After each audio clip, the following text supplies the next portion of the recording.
red and yellow geraniums spill their lush petals against bleached red stone, and gray and rose-colored buildings stretch and arch above her, threatening to fall from their own weight of stone and time, and shatter into some Baroque incarnation at her feet, some revelation. She hasn't expected this at all.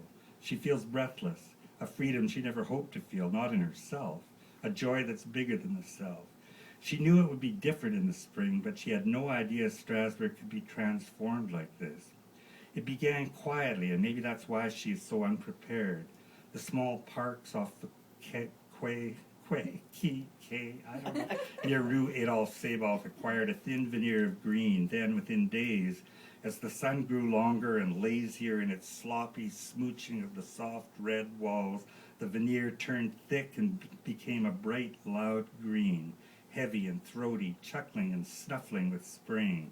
That was only the beginning, though, for just as abruptly, all the cafe entrances near her apartment throughout the tiny interlacing streets of Petite France were thrown open, and thousands of tables and chairs and bright-colored Cinzano vermouth umbrellas were dragged out of dark doorways onto the cobblestone. Everything inside had come outside as the whole district turned into a circus, and Strasbourg a carnival of people sitting in cafes, having coffee, wine, pizza, tart flambe, and fruit. Melissa feels she's in a movie being filmed about France. It's the love of food and coffee and tiny tables lilting sideways into the sun and flowers, and she's the ingenue star. So what happens is that she shows up on the street one day, and Giovanni has a little surprise for her. Now just remember, she has no confidence whatsoever. That's important. He invited her to come and have coffee with him, and the next afternoon at his stall in Maison des Teneurs. Okay, so let's just say she got there. She was both relieved at, oh, no, that's wrong too. Okay, here it is. My God, see, I'm just playing with you. No, I'm not. Yes, I am. Today he is especially excited. I have arranged a surprise for you. A surprise? Warning. She could tell he isn't going to give anything away, so she gives up and sips her coffee while he devours a bowl of spumoni.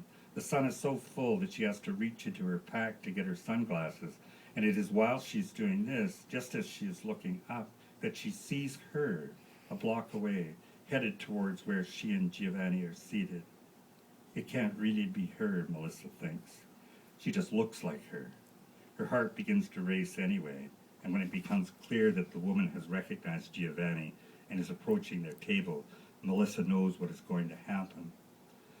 The woman looks like all the photographs on the backs of her books or in interviews in Maclean's or Books in Canada, except she is even more elegant here in the sunlight off the square. She is dressed in a long Laura Ashley dress, has a small tweed jacket over the dress, and her long brown hair cascades down her back. Her eyes are alert with a cleverness that is legendary back home. Melissa can't believe it. Bonjour, Giovanni. Giovanni leaps to his feet and embraces Cynthia Fairchild, gives her the ritual kiss on both cheeks. Bonjour, bonjour. You could make it after all. How nice. He hauls up a third chair, gestures to the waiter, then sits down after Cynthia has seated herself. He orders her a cappuccino, then smiles across at Melissa. Cynthia, I would like you to meet my new best friend, also from Canada, also a writer, Melissa Picard. Nice to meet you, Melissa says, awkward, embarrassed, holding out her hand. Nice to meet you too, Cynthia Fairchild smiles back at her. Giovanni has praised you to the skies for days, his new artistic discovery. Melissa practically chokes on her coffee, trying to look cool, relaxed. Cynthia Fairchild. The Cynthia Fairchild, for Christ's sake. They used one of Fairchild's volumes of short stories in the fiction class back in Vernon last year. Melissa has read all of her work. She's never met anyone famous before. She was going to make a complete fool of herself. I'm a real fan of yours, Miss Fairchild. I've read all of your work. It's quite a thrill to meet you. Well, poor you, Cynthia Fairchild smiles back warmly, on both counts. No, it's hard for me to know what to say. Tell you what, Cynthia Fairchild looks directly at Melissa. What? What? No. What? Let's forget all the famous writer bullshit and just get to know each other, have some fun. All right, let's. Melissa is aware of Giovanni smiling away on the other side of the table.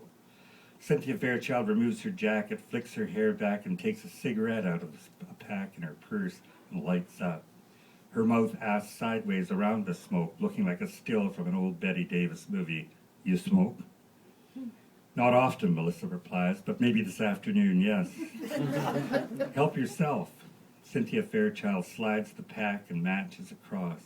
Melissa takes one out, lights it up, then leans back in her chair just like Cynthia's doing. God, this feels great, she thinks. Me and Cynthia Fairchild. She asks Fairchild what she's doing in Strasbourg, and it turns out the man she lives with, also famous in Canada for his diplomatic role in Bosnia and as a negotiator for the free trade agreement with the States, attends meeting at the European Parliament every year.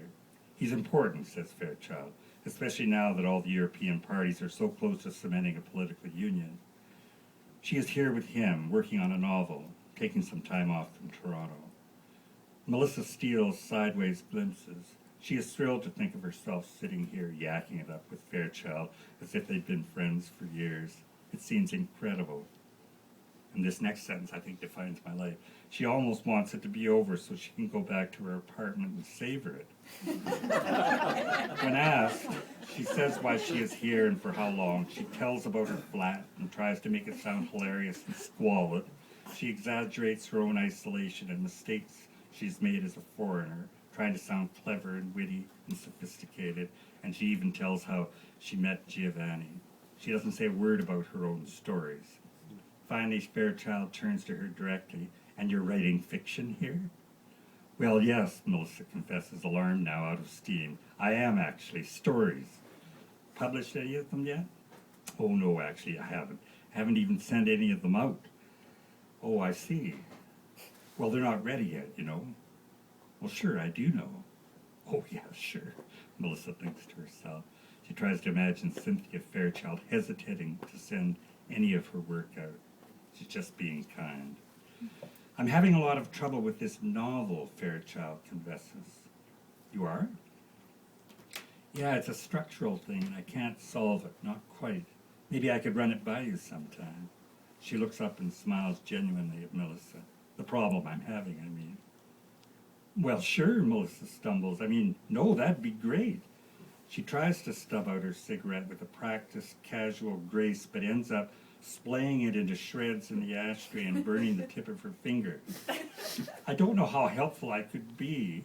She brushes her hair out of her eyes dramatically, then realizes she has tobacco shreds on her fingers and has just littered them through her hair. She squints into the sun past Fairchild's head and tries to look older, more worldly wise. But yeah, sure. Well, it's good to get a fresh eye sometime. Fairchild smiles past her now, looks down the street for something. You'll have to drop by for lunch. Oh, I'd like that, Melissa gushes, feeling embarrassed simultaneously, seeing herself from a great distance and almost puking at her awkward geekiness. I'd like that a lot. Well, good then. Fairchild talks to Giovanni about his etchings. And then announces she is leaving. She walks away all poise and grace and success. When Melissa turns back to Giovanni, he is grinning at her. She laughs and strikes him on the arm. You, she shouts, you knew all the time. See, senorita, did I sound like a complete idiot? Never. Do you think she'll ask me to lunch? Certainement. Really, did I look like a complete fool? Melissa stopped.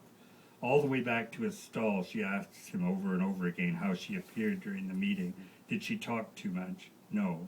Did she make any stupid statements? No. And all the time, Giovanni keeps grinning in an annoyingly smug way.